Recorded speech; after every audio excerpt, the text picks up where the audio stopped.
Sarah Martinez had always been different from other girls her age.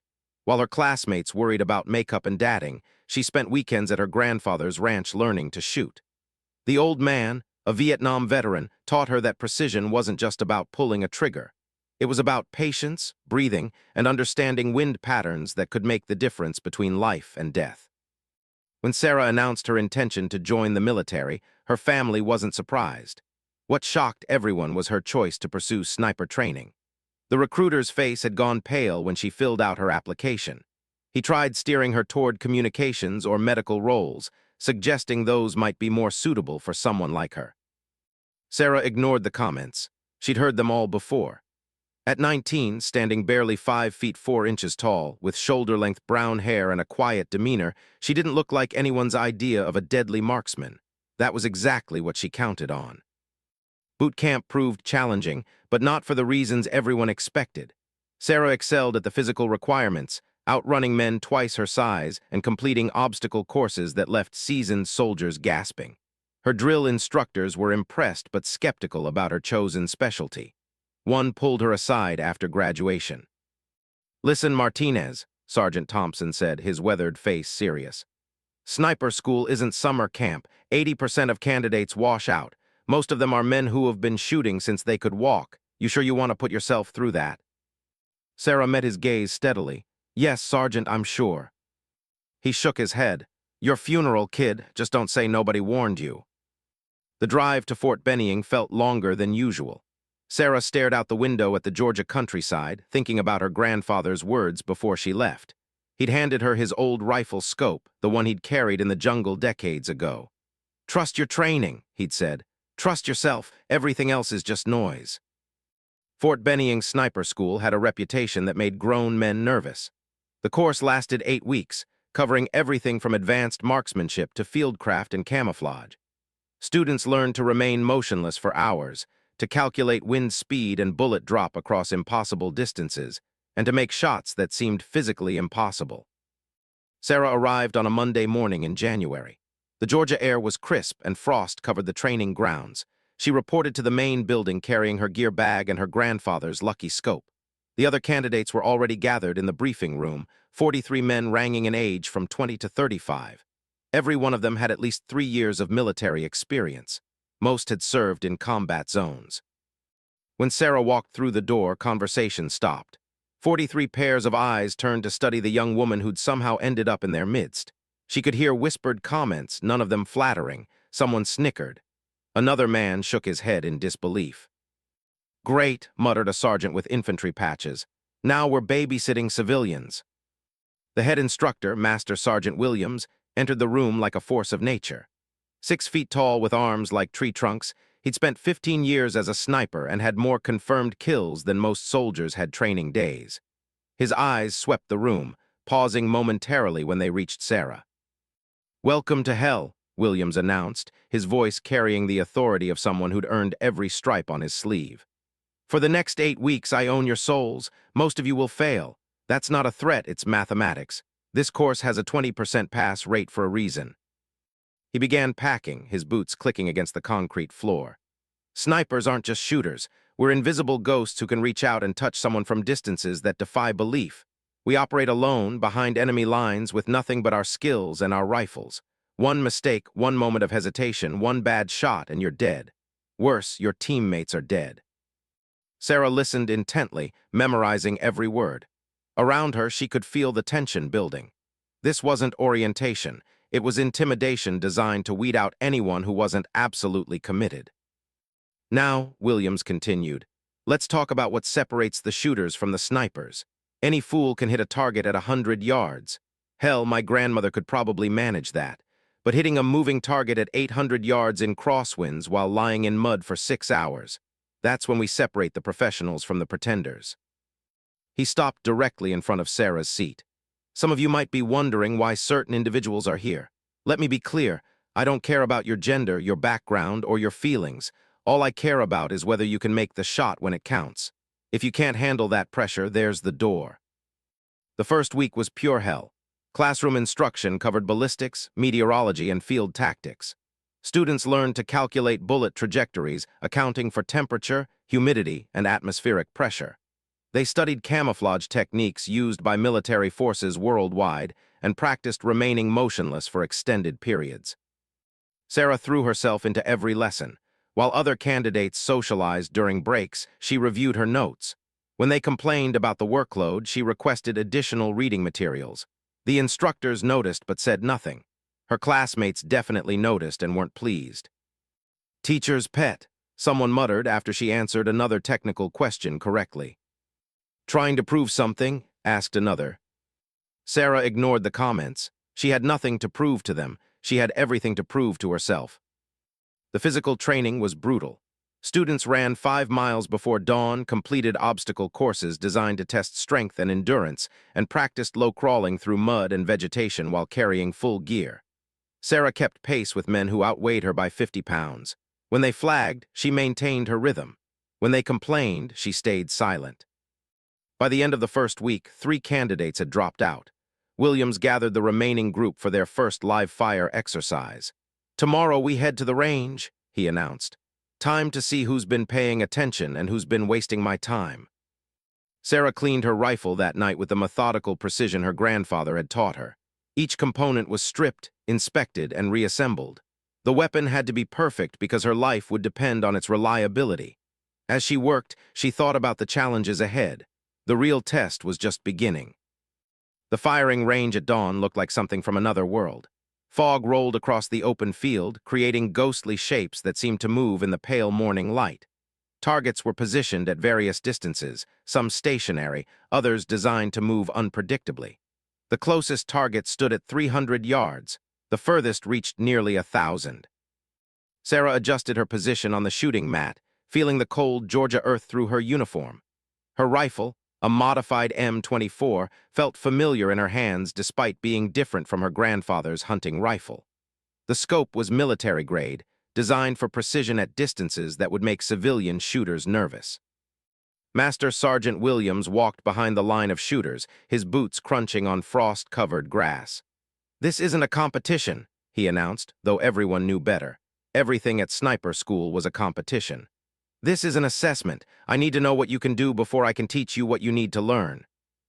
The first candidate, a muscular sergeant from Texas, took his position. His shots were solid, grouping within acceptable parameters at medium range. Williams nodded approvingly. The second shooter, a veteran with deployment experience, performed similarly. Good, but not exceptional. When Sarah's turn arrived, she could feel 40 pairs of eyes watching her every movement. Someone had started a quiet betting pool about how badly she'd perform. The odds weren't in her favor. She settled into her shooting position with fluid grace, adjusting the rifle's bipod and checking her scope settings. The wind was light but variable, requiring constant attention to subtle changes in grass movement and flag direction. Sarah had learned to read these signs during countless hours with her grandfather, hunting deer in conditions that would challenge experienced marksmen. Her first target was positioned at 400 yards. Standard military protocol called for center mass hits, but Sarah aimed for precision. Her first shot punched through the target's center ring. The second shot landed within an inch of the first. Her third shot threaded between the previous two, creating a grouping that would have been impressive at half the distance. Williams raised his binoculars, studying the target through the scope. His expression remained neutral, but Sarah caught a slight nod of approval. Around her, the conversation had died. Her classmates were no longer making jokes. "Next distance," Williams called, 600 yards. This range separated competent shooters from true marksmen. Wind effects became more pronounced, and small errors in calculation or technique were magnified dramatically. Sarah adjusted her scope elevation and recalculated her hold for the increased distance. Her first shot at 600 yards struck dead center. The second followed suit. By the time she fired her third round, creating another impossibly tight grouping, the betting pool had closed. Nobody wanted to lose money on what was becoming an obvious outcome. The real test came at 800 yards. At this distance, environmental factors dominated accuracy. Humidity affected bullet flight. Temperature changes altered powder burn rates. Even the rotation of the Earth became a factor in extreme precision shooting. Sarah studied the conditions carefully. The wind had picked up slightly, creating a gentle crosswind from left to right. She could see heat shimmer beginning to rise from the ground as the sun climbed higher. These factors would push her bullet's trajectory in predictable ways if she calculated correctly. Her first shot at 800 yards took nearly 30 seconds to line up. Sarah controlled her breathing, waiting for the perfect moment between heartbeats when her body was completely still. The rifle's report echoed across the range, followed by silence as everyone waited for the target confirmation. "Dead center," Williams announced, his voice carrying a note of surprise despite his professional demeanor. Her second shot was faster, the calculations now familiar. Another center hit. The third shot completed what would become legendary among sniper school instructors. 3 rounds within a 2-inch circle at 800 yards, fired with a weapon she'd never used before that morning. Williams walked over to Sarah's position as she cleared her rifle. "Where'd you learn to shoot like that, Martinez?" "My grandfather taught me, Sergeant. He said precision was about patience and understanding your equipment." "Your grandfather have a name?" "Staff Sergeant Eduardo Martinez, 1st Cavalry Division, Vietnam." Williams's expression changed slightly. He'd heard that name before. Eduardo Martinez had been something of a legend among snipers who'd served in Southeast Asia. His confirmed kill count was classified, but stories about impossible shots made under combat conditions had become part of sniper folklore. "Well," Williams said quietly, "that explains a few things. Don't let it go to your head, Martinez. One good day at the range doesn't make you a sniper. This was the easy part." Sarah nodded, understanding that her performance had shifted the dynamic but not eliminated the challenges ahead. Her classmates' attitudes had changed from dismissive to watchful. Some seemed impressed, others appeared resentful that their assumptions had been proven wrong so dramatically. The next phase of training focused on fieldcraft and camouflage. Students learned to become invisible, moving through terrain without leaving traces of their passage. They practiced constructing shooting hides that could conceal a person for days while providing clear fields of fire. Sarah excelled at this aspect of training as well. Her smaller stature, which had been viewed as a disadvantage, proved beneficial when building concealed positions. She could fit into spaces that larger candidates couldn't use, creating shooting hides that were nearly impossible to detect. During a training exercise designed to test camouflage skills, students were tasked with remaining hidden while instructors attempted to locate them using binoculars and thermal imaging equipment. The exercise lasted 6 hours, with candidates eliminated as they were spotted. Sarah found a position beneath a fallen log, using natural vegetation to break up her silhouette.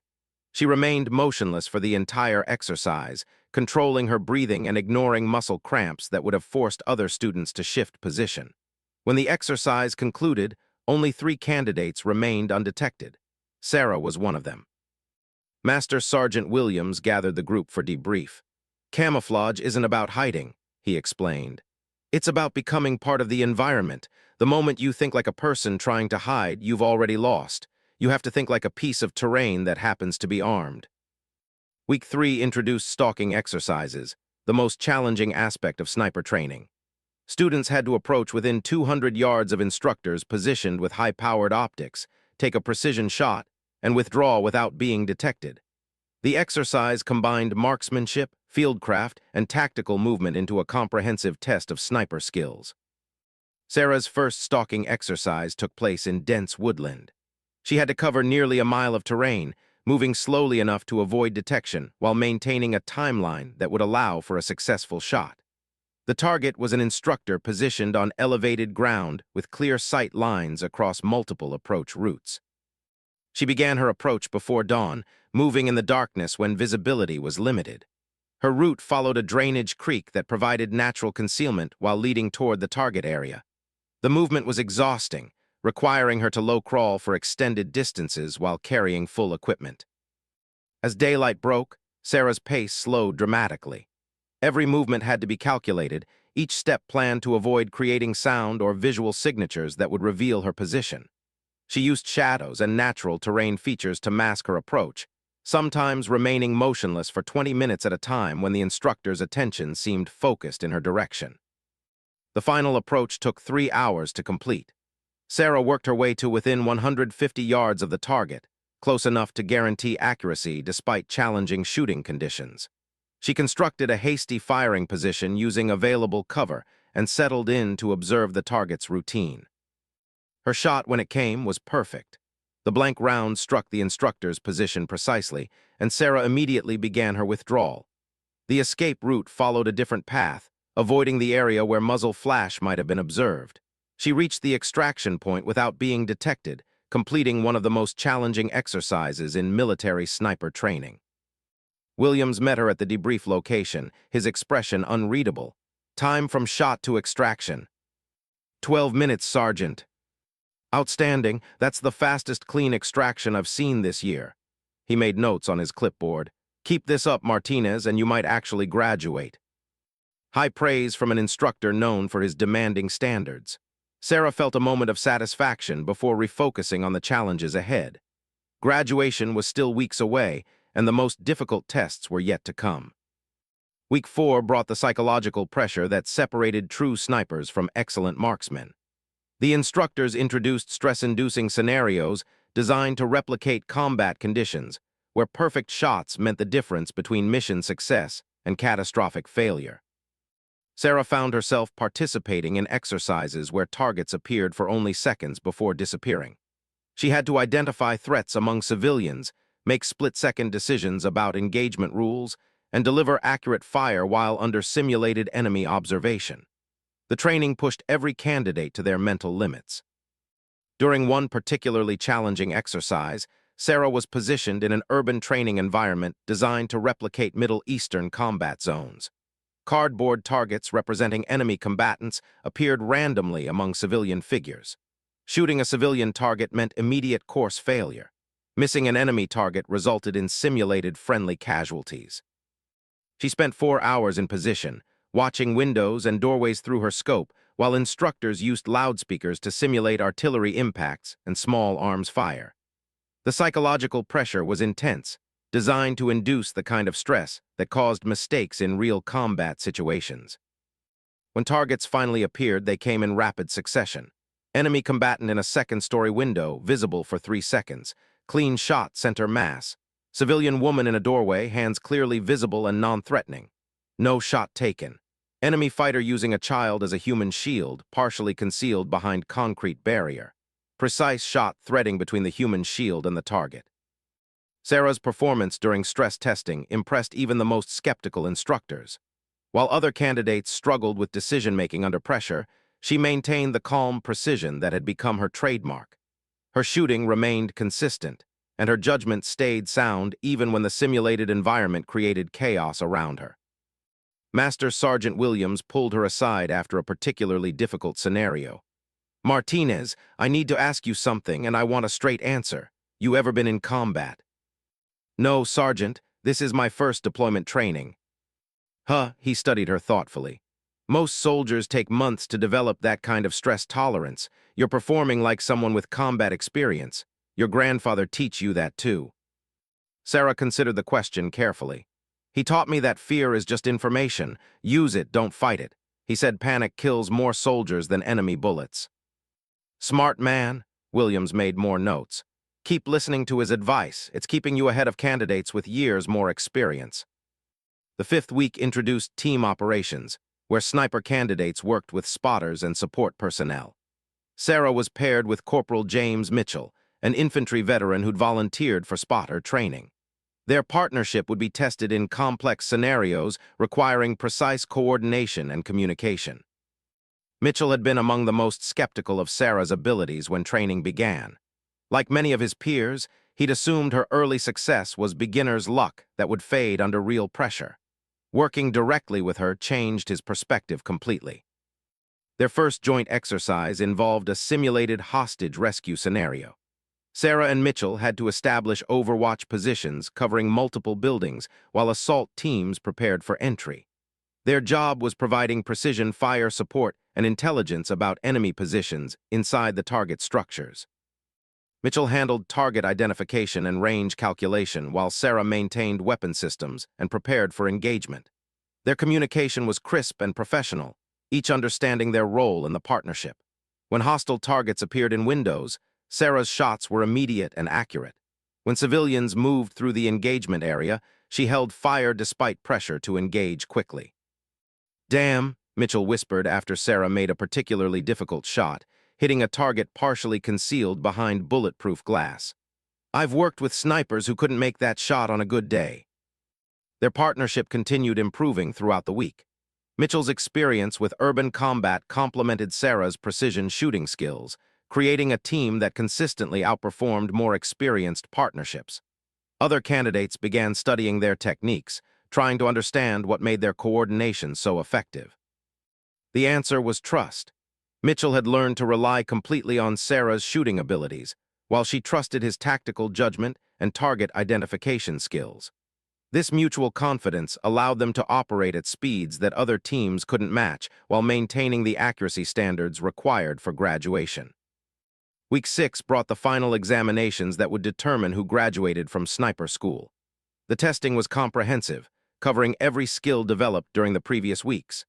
Marksmanship, fieldcraft, camouflage, stalking, and tactical decision-making were all evaluated under conditions designed to stress candidates to their breaking points. Sarah's final marksmanship test required shots at distances up to 1,000 yards in changing weather conditions. Wind speeds varied throughout the examination, requiring constant recalculation of hold and elevation adjustments. Temperature fluctuations affected powder burn rates, changing bullet velocities in ways that had to be compensated for each shot. She approached the test with the methodical precision that had become her trademark. Each shot was carefully planned, with environmental factors calculated and rechecked before engagement. Her first shot at 1,000 yards struck within 2 inches of the target center. Her follow-up shots created a grouping that would have been impressive at half the distance. The final stalking exercise was the most challenging yet attempted. Candidates had to approach within 100 yards of multiple instructor positions, take precision shots at each target, and complete the exercise without being detected by any observer. The course covered 3 miles of varied terrain, requiring different camouflage and movement techniques for each phase. Sarah began her approach in pre-dawn darkness, using night vision equipment to navigate the initial phase of the course. She moved slowly and deliberately, understanding that speed meant nothing if it resulted in detection. Her route was planned to use natural terrain features for concealment while maintaining the flexibility to adjust based on changing conditions. The first target was positioned in open grassland with clear sight lines in all directions. Sarah approached using a drainage ditch that provided concealment but required her to low crawl for nearly half a mile. The movement took 2 hours, but she reached an optimal shooting position without being observed. Her first shot was perfect, striking the target precisely before she began withdrawal to the next phase. The second target required movement through dense woodland where different camouflage techniques were necessary. Sarah adjusted her appearance and movement style, becoming part of the forest environment as she approached the next shooting position. Each subsequent target presented unique challenges that tested different aspects of her training. Urban environment with multiple observation points. Open desert terrain with minimal concealment options. Mountainous area requiring vertical movement and elevation adjustments. Sarah adapted to each environment, completing successful engagements while avoiding detection. When she reached the final extraction point, Master Sergeant Williams was waiting with her evaluation scores. His expression was unreadable as he reviewed the paperwork, checking calculations and confirming results from multiple observers.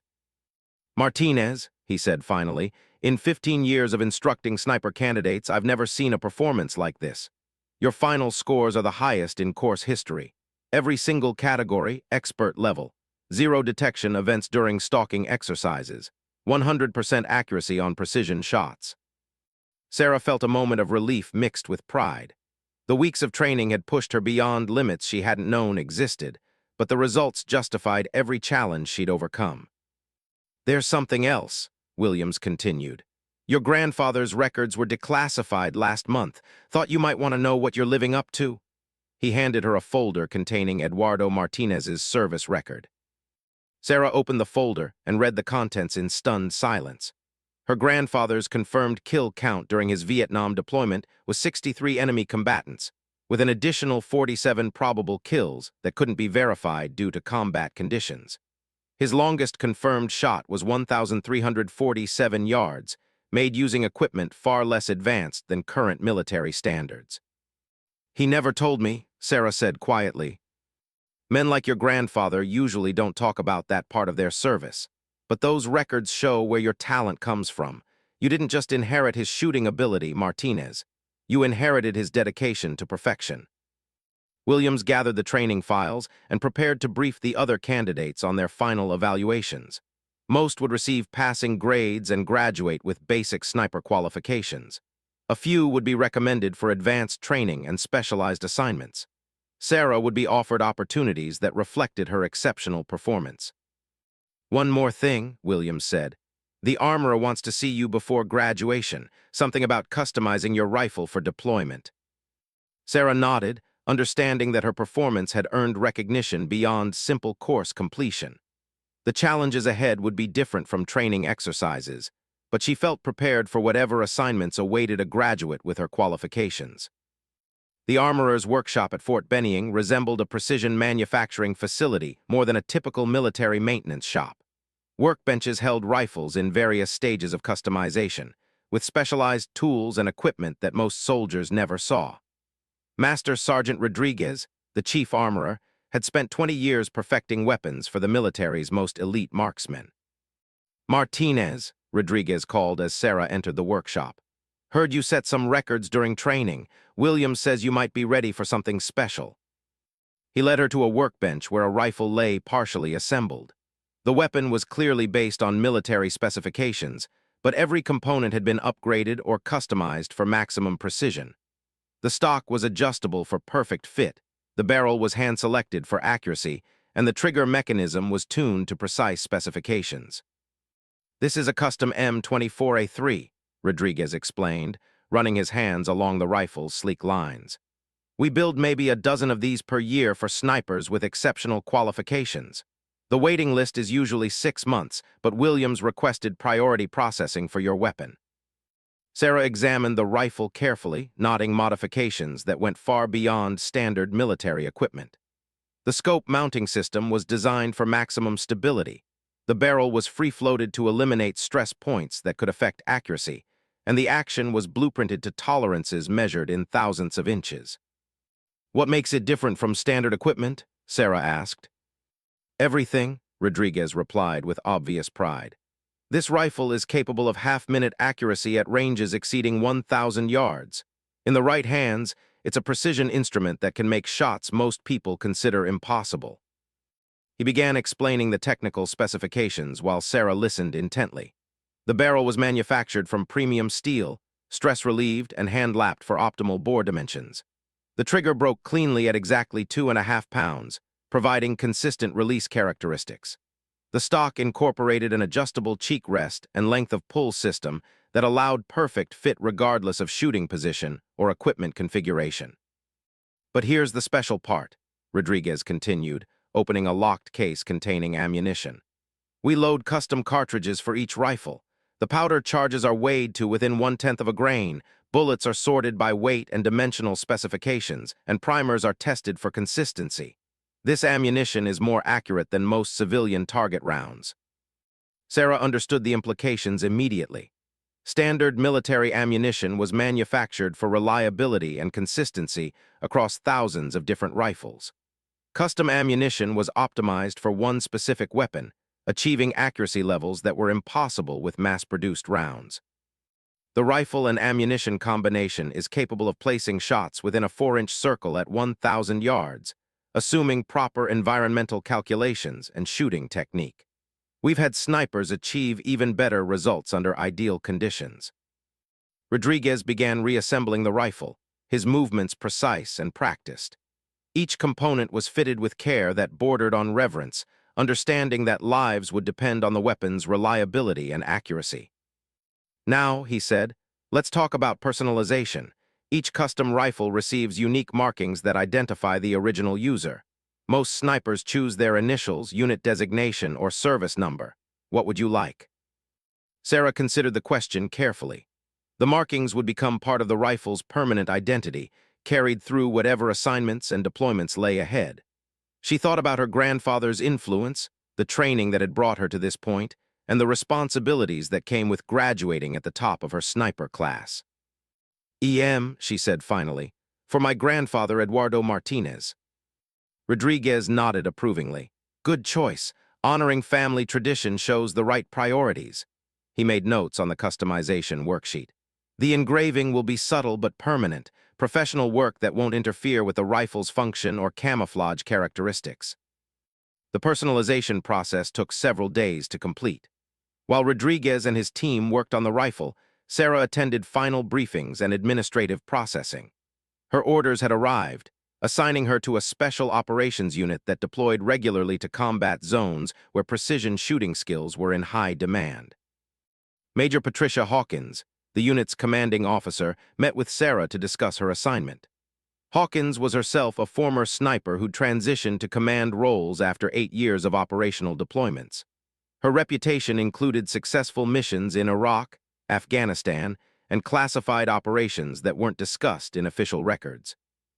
Martinez, your training scores are exceptional, Hawkins began, reviewing Sarah's file. Williams recommends you for immediate operational deployment, which is unusual for new graduates. Most snipers spend additional months in advanced training before joining active units. Sarah listened carefully, understanding that this meeting would determine her immediate future. The opportunity for rapid deployment to an operational unit was recognition of her abilities, but it also meant facing real combat situations without the gradual introduction most snipers received. Our unit supports special operations missions worldwide, Hawkins continued. Snipers provide overwatch for ground teams, conduct reconnaissance, and engage high-value targets when necessary. The work is demanding, dangerous, and absolutely critical to mission success.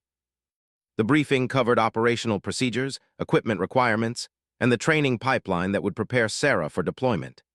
Despite her exceptional performance in sniper school, she would need additional specialized instruction in urban combat, desert operations, and coordination with special forces units.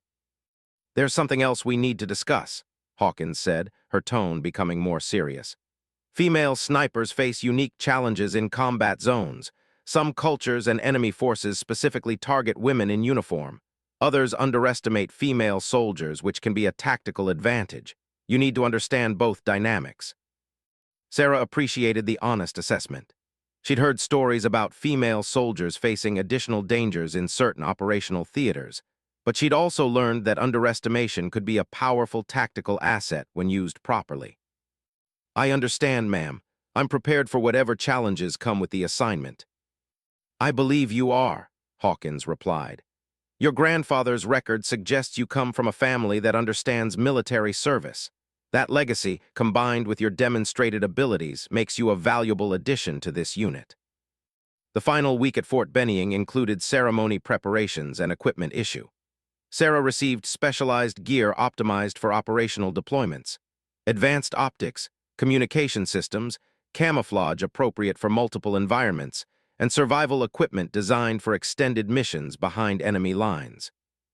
Rodriguez delivered her customized rifle on the day before graduation.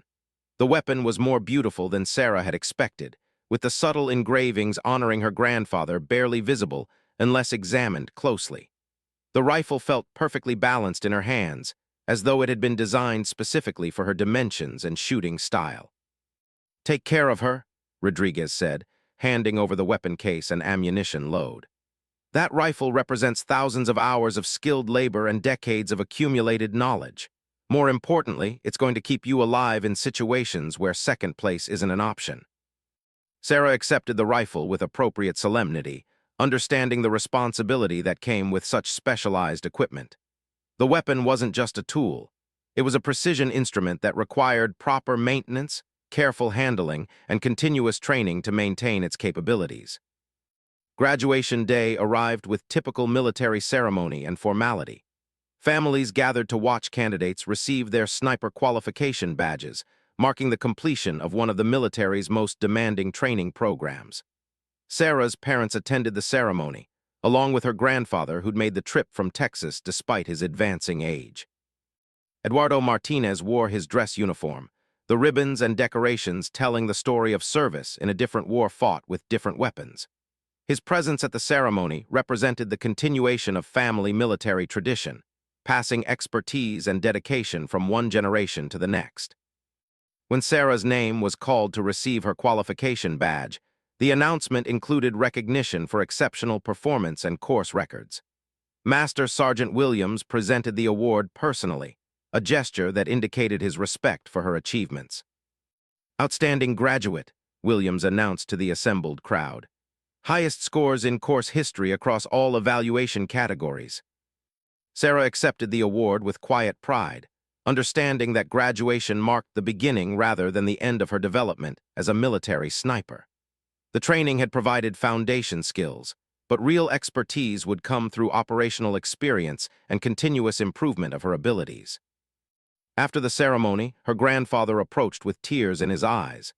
Despite his combat experience and decorated service record, seeing his granddaughter achieve such recognition affected him deeply. "I'm proud of you," he said simply. "Your grandmother would have been proud too." Sarah hugged the old man, feeling the connection to family tradition and military service that had shaped her life. The path ahead would be challenging and dangerous, but she felt prepared for whatever missions awaited. 6 months later, Sarah found herself in Afghanistan's mountainous terrain, where the thin air and extreme distances created shooting conditions that challenged even experienced snipers. Her unit was supporting a mission to capture a high-value target who'd been coordinating attacks against coalition forces from a fortified compound in a remote valley. The mission briefing took place in a forward operating base that consisted of prefabricated buildings surrounded by concrete barriers and razor wire. Major Hawkins outlined the operation, while intelligence officers displayed satellite imagery and reconnaissance photos of the target area. "The compound is positioned on high ground with clear sight lines in all directions," Hawkins explained, indicating key features on the aerial photographs. "Ground assault would result in heavy casualties due to the defensive advantages. We need precision fire to neutralize specific threats and create opportunities for the assault team." Sarah studied the imagery carefully, noting the distances involved and environmental factors that would affect shooting conditions. The target compound was situated at an elevation of nearly 8,000 feet, requiring calculations for air density effects on bullet trajectory. Wind patterns in mountainous terrain were notoriously unpredictable, changing direction and velocity based on thermal effects and geographic features. "Martinez, you'll establish overwatch position here." Hawkins indicated a ridge line approximately 1,200 yards from the target compound. "Your mission is providing precision fire support and intelligence gathering. Corporal Mitchell will be your spotter." Sarah felt satisfaction knowing she'd be working with Mitchell again. Their partnership had continued developing since sniper school, and they'd become one of the unit's most effective sniper teams. Mitchell's experience with mountain warfare complemented her precision shooting abilities perfectly. The infiltration began before dawn, with the sniper team moving through terrain that seemed designed to challenge human endurance. Rocky slopes and loose scree made silent movement nearly impossible, requiring careful route selection and extreme patience.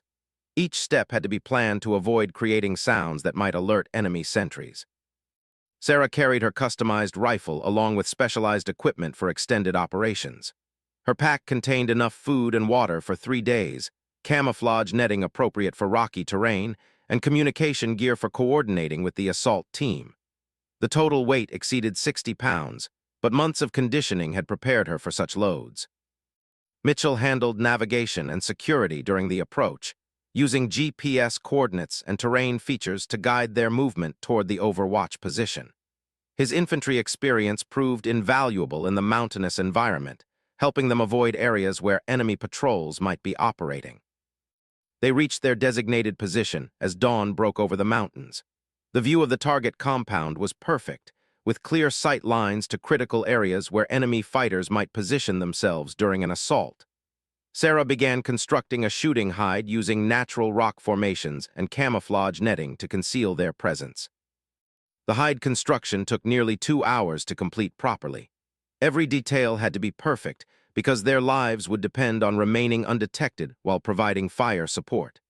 Sarah arranged the camouflage to break up human silhouettes while ensuring clear fields of fire toward the target areas. Mitchell established communication with the assault team and began systematic observation of the compound through high-powered optics. His job was identifying enemy positions, counting personnel, and providing intelligence that would help the ground forces plan their approach. "I count at least 12 armed individuals," Mitchell whispered into his radio. "Heavy weapons position on the north wall, automatic weapons team covering the main approach route." Sarah settled into her shooting position, adjusting her rifle's bipod for optimal stability on the rocky surface. The distance to target was confirmed at 1,247 yards, requiring precise calculations for bullet drop and wind compensation.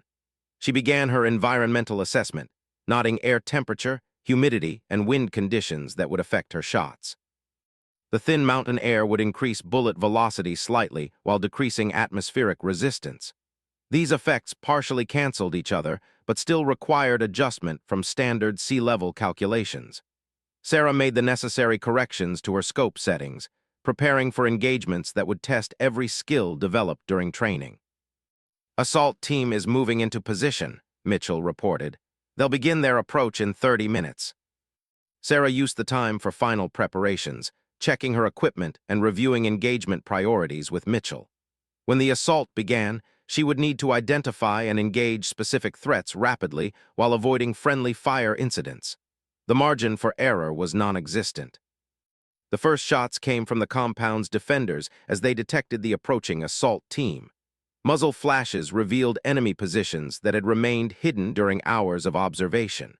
Sarah identified her first target, a machine gunner positioned behind sandbags on the compound's north wall.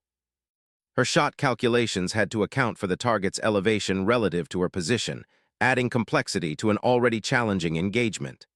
Sarah adjusted her aim point, controlled her breathing, and fired when conditions were optimal. The rifle's report echoed off surrounding mountains as the bullet traveled toward its target. Through her scope, Sarah watched the enemy gunner collapse as her bullet struck precisely. The machine gun fell silent, allowing the assault team to advance from covered positions where they'd been pinned down by sustained fire. "Target down," Mitchell confirmed. "Assault team is moving."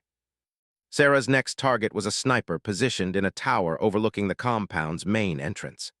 The enemy marksman had begun engaging the assault team with a rifle similar to her own, creating a deadly duel between opposing snipers separated by more than 1,000 yards.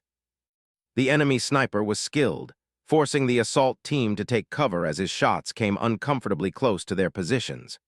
Sarah studied his position through her scope, noting the muzzle flash signature and trying to predict where he would appear for his next shot.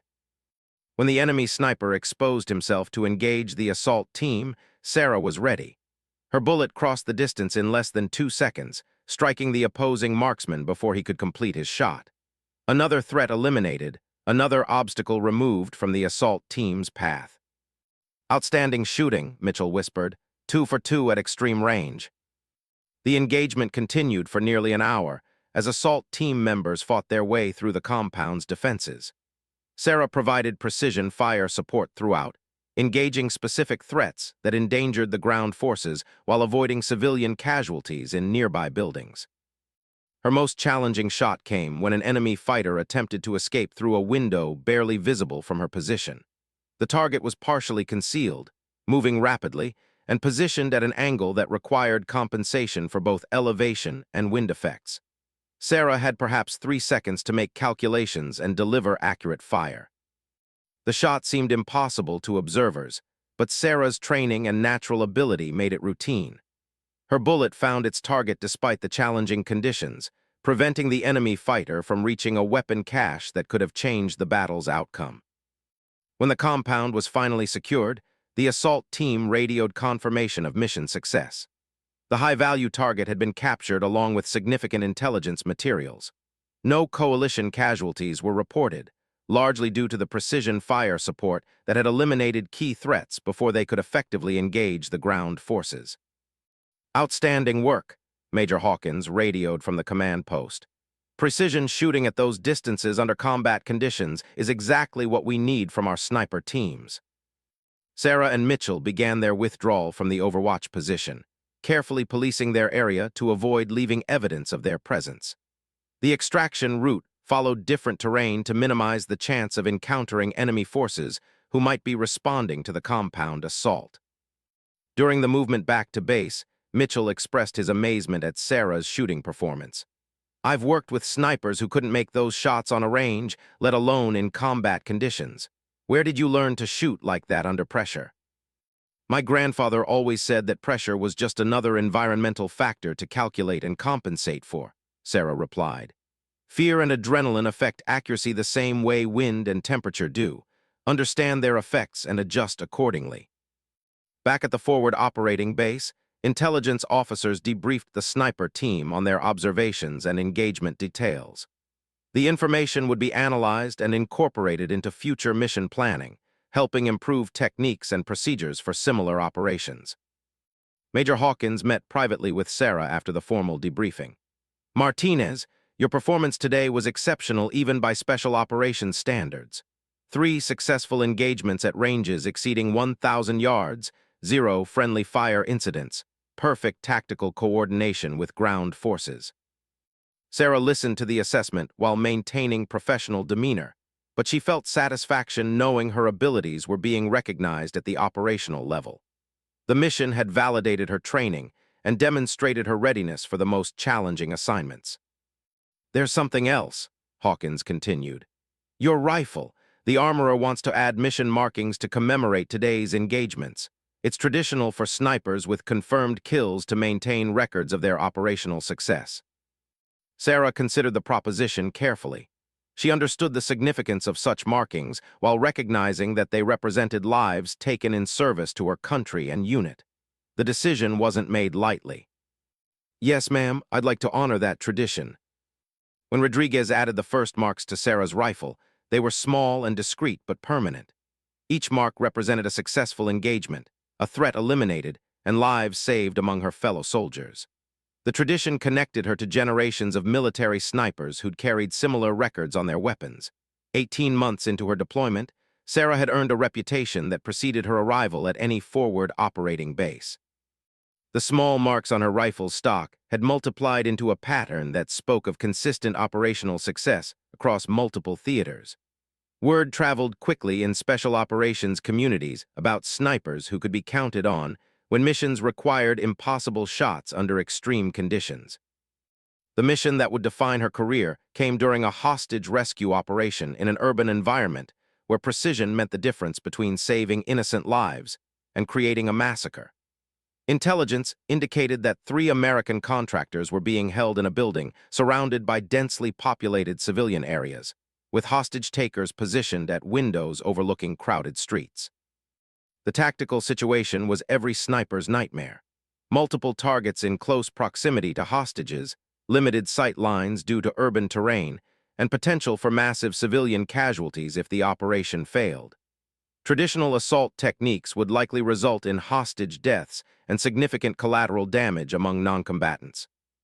Colonel James Patterson, the mission commander, briefed the assembled special operations team in a commandeered building several blocks from the target location. Intelligence officers had constructed a scale model of the area using satellite imagery and reconnaissance photographs taken by surveillance teams. "Gentlemen and ladies," Patterson began, indicating key features on the model, "this is as complicated as hostage rescue gets. 3 hostages confirmed on the building's 2nd floor, minimum of 6 hostage takers positioned at windows and doorways. Civilian foot traffic makes traditional assault extremely risky." Sarah studied the model carefully, calculating sight lines and distances from potential sniper positions. The urban environment created challenges that mountain terrain couldn't match: multiple levels, limited shooting angles, and the constant presence of innocent people who could become casualties if operations went wrong. "Martinez," Patterson continued, "your team will establish overwatch here." He indicated a building approximately 400 yards from the target location. "Multiple windows provide different shooting angles, but you'll be engaging targets within close proximity of hostages. This requires precision that exceeds normal operational standards." 400 yards was relatively close range for a sniper, but the proximity to hostages made accuracy requirements absolute. Missing by inches could mean killing innocent Americans instead of their captors. There would be no margin for error, no opportunity for correction shots, no chance to adjust for environmental factors after the first round was fired. Mitchell had been replaced by Sergeant Lisa Wong, a spotter with extensive urban warfare experience who'd worked with Sarah during several previous operations. Wong understood Sarah's shooting style and capabilities, making their communication efficient under stress.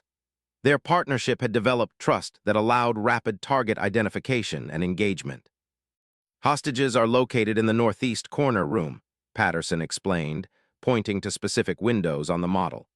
Intelligence suggests they're being held separately from their captors, but we can't confirm exact positions. Visual identification will be critical before any shots are authorized. Sarah absorbed every detail of the briefing, understanding that lives would depend on her ability to distinguish between hostages and hostage-takers in a situation where making the wrong decision wasn't an option. The psychological pressure was intense, but her training had prepared her for exactly these circumstances. The infiltration to the sniper position took place during early morning hours when foot traffic was minimal. Sarah and Wong moved through urban terrain using techniques designed for covert operations in populated areas. They avoided main streets, used building shadows for concealment, and timed their movement to coincide with periods when civilian observation was unlikely. Their designated building was an abandoned office complex that provided multiple shooting positions with different angles toward the target location. Sarah selected a fourth-floor window that offered optimal sight lines while maintaining concealment from street-level observation. The shooting position was constructed using furniture and equipment found in the building. Wong established communication with the assault team and began systematic observation of the target building through high-powered optics. Her job was identifying all personnel in the target area, distinguishing between hostages and captors, and providing real-time intelligence for tactical decision-making. "I have visual contact with the target building," Wong whispered into her radio. "Multiple individuals visible in second-floor windows, attempting positive identification." Sarah settled into her shooting position, adjusting her rifle for optimal stability in the urban environment. The distances were shorter than mountain engagements, but the precision requirements were significantly higher. She would be shooting within yards of innocent people who couldn't be harmed under any circumstances. The environmental conditions were favorable for precision shooting. Minimal wind, stable temperature, and clear visibility provided optimal circumstances for accurate fire. Sarah made her scope adjustments and prepared for what might be the most important shots of her military career. "I have positive identification of 2 hostages," Wong reported after extended observation. "Adult males, hands secured behind backs, positioned in northeast corner room as briefed. No weapons visible." The waiting continued for nearly an hour as intelligence officers worked to confirm the location of all hostages and identify their captors. Every detail had to be verified before the assault team could begin their approach. One mistake in identification could result in killing the people they were trying to save. "Third hostage confirmed," Wong finally reported. "Adult female in the same room as the 2 males. All 3 appear uninjured but restrained." Sarah watched through her scope as figures moved within the target building. The hostage-takers were professional in their positioning, maintaining visual surveillance of approaches while keeping hostages under control.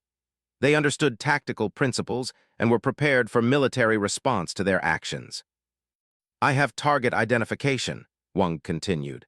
6 armed individuals confirmed, 2 positioned at windows overlooking main approach, 4 maintaining security inside the building. Patterson's voice came through their earpieces with authorization for engagement. "Assault team is moving to position. Snipers are cleared to engage targets of opportunity when hostage safety can be guaranteed." The critical moment came when 2 hostage-takers positioned themselves at windows directly adjacent to the room where Americans were being held. Sarah could see both targets through her scope, but they were positioned within feet of innocent people. The shots would have to be perfect. Her first target was a man with an assault rifle positioned at a window approximately 15 feet from the hostage location. He was partially concealed behind window frame, presenting a target area that measured perhaps 6 inches across. Sarah calculated her hold, controlled her breathing, and waited for the optimal moment. The rifle's report was barely audible due to the suppressor attached to her weapon. Through the scope, Sarah watched her target collapse immediately as the bullet struck precisely. The man dropped without firing his weapon, eliminating one threat while maintaining the element of surprise. Wang was already calling the next target. Second window, armed male with automatic weapon. Sarah shifted her aim to the new target, a hostage-taker who'd positioned himself to observe the street below. He was standing in profile, presenting a larger target area but positioned even closer to the hostage room. The shot required absolute precision to avoid hitting innocent people. Her second shot followed immediately after the first, striking the target before he could react to his associate's death. Another threat eliminated without alerting the remaining hostage-takers to the sniper team's presence. 2 targets down, Wang confirmed. Assault team has clear approach to main entrance. The remaining engagements happened rapidly as the assault team entered the building. Sarah provided overwatch support, ready to engage any threats that appeared at windows during the rescue operation. Her precision fire had eliminated the most dangerous hostage-takers while maintaining surprise that allowed ground forces to complete their mission successfully. All hostages secured, the assault team leader reported. 3 Americans safe, remaining threats neutralized during building clearance. Sarah and Wang maintained their position until extraction was confirmed, ready to provide additional fire support if enemy reinforcements appeared.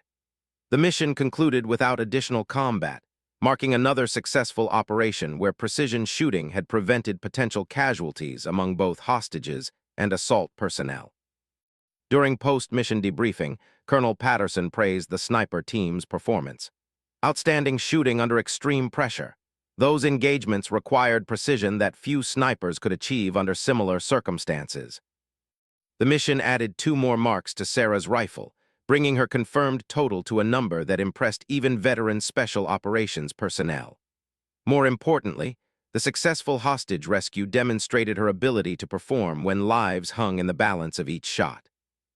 Master Sergeant Williams, who'd flown in for the debriefing, met privately with Sarah after the formal assessment. "Martinez, I've been following your operational record since graduation. Your performance exceeds anything we expected, even given your exceptional training scores." He paused, studying the young woman who'd transformed from a questionable recruit into one of the military's most capable snipers. "There's something I want you to know.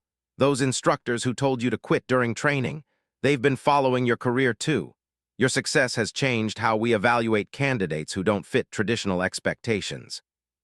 Sarah felt satisfaction knowing her achievements were influencing training policies, potentially opening opportunities for other women who possessed the skills and dedication necessary for sniper operations.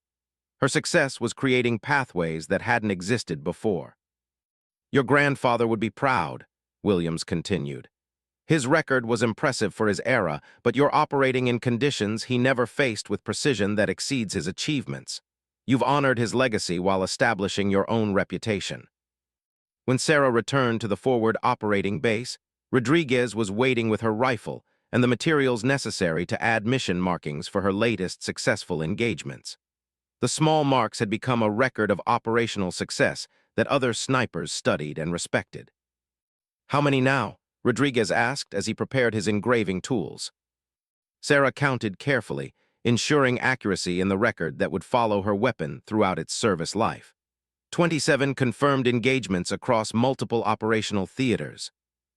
Rodriguez whistled softly. "That's approaching legendary status for a sniper who's been operational less than 2 years. Most career snipers never achieve those numbers." As he added the new markings to her rifle's stock, Sarah reflected on the journey that had brought her to this point. The doubters who'd told her to quit seemed like distant memories now. Her success had proven that determination and skill mattered more than preconceptions about who could serve effectively in military sniper roles. The marks on her rifle told a story of precision under pressure, successful missions when failure meant innocent lives lost, and consistent performance that had earned respect throughout special operations communities. Each mark represented validation of her choice to pursue sniper training despite everyone who'd told her she didn't belong.